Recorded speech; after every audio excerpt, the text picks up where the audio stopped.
Sige po. Sige lang po, Papa. Hindi, yung kami dito, pag nagsara kami, may mga anak nila na dadalhin doon, yung mga maliliit, 3 years, 4 years, dinadala doon, pero ang nangyari, tumatakbo yung mga bata sa harapan namin. Okay. Pwede ba yun? Masya Allah. Okay, sa totoo lang, kahit medyo patama yun, pero talagang napapanamunan na dapat din gamutin, lunasin. Yung unay natin yung pangalawa, okay, doon sa mga sisters, okay, kapag kayo ay magsasala, huwag nyo na isama ang mga bata na makukulit. Bata na hindi makontrol.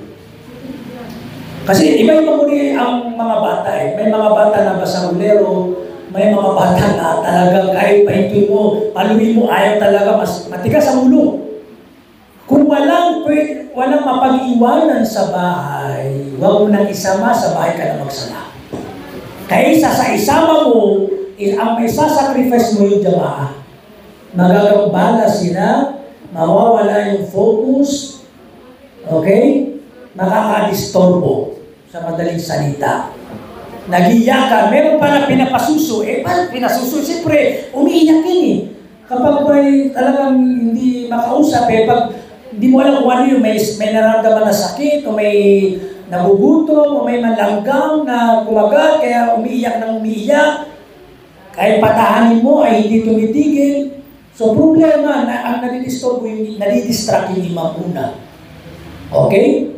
Nadidistract yung imam, pati na yung mga makmum. Okay? Pati yung mga anghel.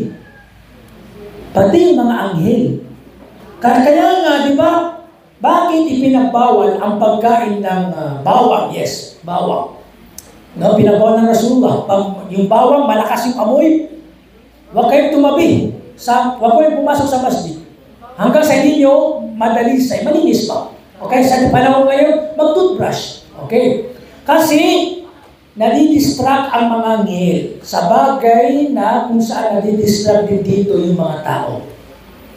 Ibig sabihin, minsan nadidistract din sila. Maring sa amoy. Sa amoy yun. Ano pa kaya kung gawin natin na nagsisigaw o may umiiyak? Kaya ang hurmatul masjid, yung kadalisan kabanalan ng masjid dapat inaalagaan. Hindi pwedeng pinaglalaruan ng masjid, hindi pwedeng may mga matutumi, may nag-iingay. Pag-iingay na makamuntuhan, yung mga wasyan iba ko sa panel. Yan ay ibada. Okay? Pero nagsisigawan, pa kayo umiiyak. Nadidistract. Yung mga makmum, yung imam, ganoon din yung mga anghel. Okay? Nakuha niyo po yun? Mga bago. So, kung may mga anak tayo ganyan, pero kung may mga anak naman na kaya kontrolin, walang problema. Sinasanay natin sila sa pagsasala.